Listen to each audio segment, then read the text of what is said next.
राम सबको, कैसे हो आप लोग। आशा करती हूँ आप सब ठीक होंगे। शर्मा फैमिली व्लॉग में आप सबका स्वागत है। और ये है ट्यूसडे का व्लॉग। और मैं गई थी बेटी के स्कूल, उसकी पीटीएम पे। तो आज मैं आपको एक स्टोरी सुनाऊंगी। लड्डू गोपाल कौन है, श्री कृष्ण के बाल स्वरूप के बारे में, कैसे उनका नाम लड्डू गोपाल जी पड़ा, यह नाम जाने अद्भुत सच्ची कहानी के थ्रू। श्री कृष्ण को लड्डू गोपाल नाम से जाना जाता है। श्री कृष्ण के इस बाल स्वरूप की सेवा किसी बच्चे की तरह की जाती है। लड्डू गोपाल की प्रतिमा के एक हाथ में लड्डू और उनका यह बाल स्वरूप बहुत ही सुंदर और अद्भुत लगता है। श्री कृष्ण के इस मनमोहक स्वरूप के पीछे एक सच्ची कहानी है। आइए जानते हैं श्री कृष्ण का नाम लड्डू गोपाल कैसे पड़ा। सबसे प्यारे सांवरे सलोने मेरे लड्डू गोपाल। श्री कृष्ण का बाल रूप यानी लड्डू गोपाल की प्यारी सूरत देखते ही भक्तों के मुख से यही बात निकलती है, घर में लड्डू गोपाल को रखकर उनकी सेवा करने वाले लोगों को तो लड्डू गोपाल से एक विशेष प्रकार का लगाव होता है। आप भी अगर घर में लड्डू गोपाल को रखकर उनकी सेवा करते हैं तो आपको यह बात ज़रूर पता होनी चाहिए कि भगवान श्री कृष्ण के बाल स्वरूप का नाम लड्डू गोपाल कैसे पड़ा। और आखिर लड्डू गोपाल की प्रतिमा हाथ में लड्डू थामे हुए क्यों होती है। आइए जानते हैं श्री कृष्ण के बाल स्वरूप का नाम लड्डू गोपाल पड़ने की क्या कहानी है। तो श्री कृष्ण के बाल स्वरूप लड्डू गोपाल से एक कहानी जुड़ी है। एक पुरानी कहानी की ब्रज की भूमि पर श्री कृष्ण के परम भक्त कुंभन दास रहते थे। कुंभन दास हमेशा ही ठाकुर जी की भक्ति में लीन रहते। कुंभन दास का एक बेटा था रघुनंदन। रघुनंदन बहुत ही सरल और भोला था। एक दिन कुंभन दास को एक नगर में प्रभु श्री कृष्ण का कीर्तन करने का बुलावा आया।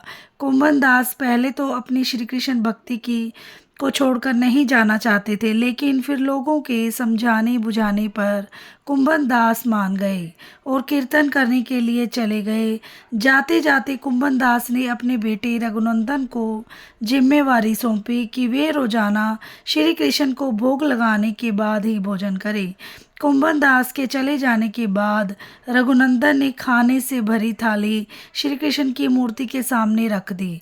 रघुनंदन इतना भोला था कि उसे लगा कि श्री कृष्ण स्वयं अपने हाथों से खाना खाएंगे, लेकिन थाली यूं ही भरी रखी रही।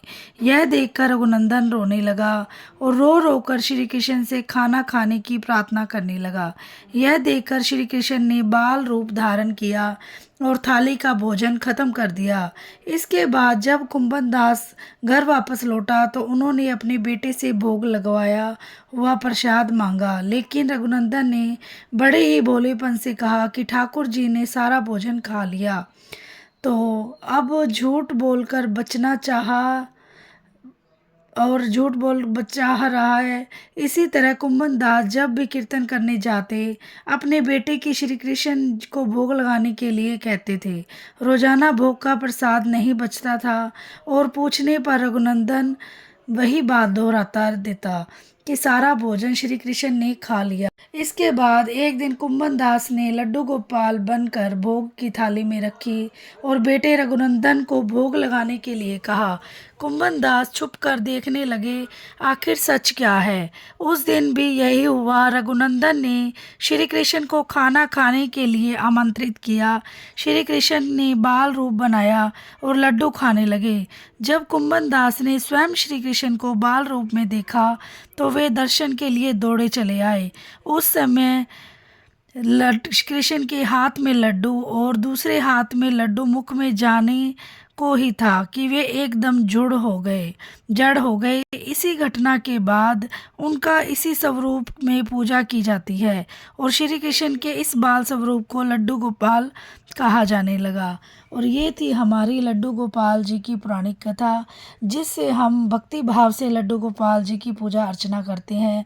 और जब हम पूजा अर्चना करते हैं तो हमारे मन के भाव बिल्कुल बदल जाते हैं और पूजा से हमें सेवा भाव की भावना हमारे अंदर पैदा होती है और जिससे हम घर परिवार का सबका ध्यान अच्छे से रख पाते हैं, क्योंकि भगवान की पूजा में बहुत ज़्यादा शक्ति होती है ताकि हम एक दूसरे से मिलकर रहते हैं। और ये आज मैं बना रही हूँ शाम को पकोड़े वाली कढ़ी, और आप भी मेरे साथ एंजॉय कीजिए। और मेरी कहानी आपको कैसी लगी प्लीज़ कमेंट बॉक्स में ज़रूर बताना। और ये थी एक सत्य घटना। और आप मेरी वीडियो को पूरा देखें, चैनल को लाइक शेयर और सब्सक्राइब करें और वीडियो को पूरा देखें। मैं भी आप सबकी वीडियो पूरा देखती हूँ, जो भी मेरी बहनें पूरा देखती हैं उनका बहुत बहुत धन्यवाद। और मुझे बहुत अच्छे अच्छे कमेंट करती हैं, उनके लिए बहुत बड़ा सा थैंक यू, क्योंकि आप सबके सपोर्ट के बिना मेरा कुछ भी नहीं हो सकता, मेरा चैनल अधूरा है और आप सबके सपोर्ट की मुझे बहुत ज़्यादा ज़रूरत है। तो वीडियो को लाइक, चैनल को सब्सक्राइब करना बिल्कुल ना भूलें जो भी चैनल पे नए हैं, और बेल आइकन को ज़रूर प्रेस करें ताकि मेरी वीडियो की नोटिफिकेशन आप तक पहुंच सके। और ये बन रही है हमारी पकोड़े वाली कढ़ी, क्योंकि सर्दी में हम दूसरी सब्जियां खा खा के कई बार हो जाते हैं बोर, तो कुछ अलग सा खाने का मन करता है, तो कढ़ी वगैरह बनाने का मज़ा ही कुछ और होता है। तो मैंने बच्चों की फरमाइश पे बनाई पकोड़े वाली कढ़ी, क्योंकि सबको ही बहुत ज़्यादा आती है पसंद। और आपको मेरी वीडियो कैसी लगती है वो भी आप ज़रूर बताना। और डाल दिया है मैंने ऑयल, और बेसन को मैंने अच्छे से मसाले डाल के फेंट लिया था, ताकि पकौड़ियाँ हमारी फुली फुली सी और नरम नरम बने, और इससे हमारी क्रिस्पी बढ़िया पकौड़ियाँ बन के हो जाएंगी तैयार। और सुबह मैंने नाश्ते में बनाई थी कचौरियाँ मटर और आलू की, वो भी बहुत ज़्यादा टेस्टी बनी थी। क्योंकि सर्दी होती है ना, तो सर्दी में हम थोड़ा सा फ्राइड खा सकते हैं, डाइजेस्ट भी हो जाता है, लेकिन गर्मी के मौसम में इस तरह का खाना बहुत कम खाया जाता है। सर्दी में फिर हम तला हुआ खाना खा लेते हैं तो डाइजेस्ट हो जाता है और कोई नुकसान भी नहीं होता। तो इसीलिए कई बार बच्चों की फरमाइश पे इस तरह का खाना डेली बन जाता है।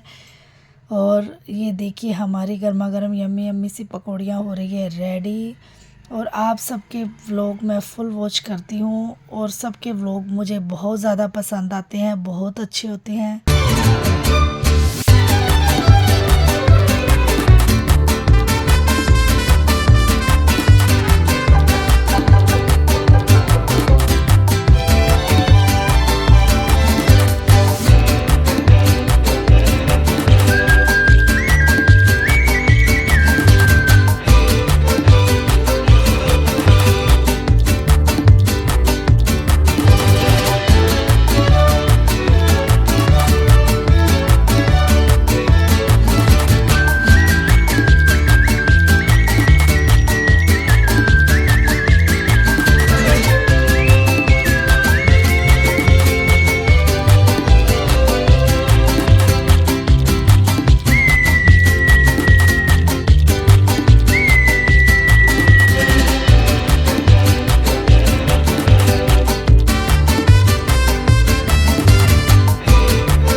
सर्दी में दही काफ़ी जुड़ जाती है, दही कम खाते हैं।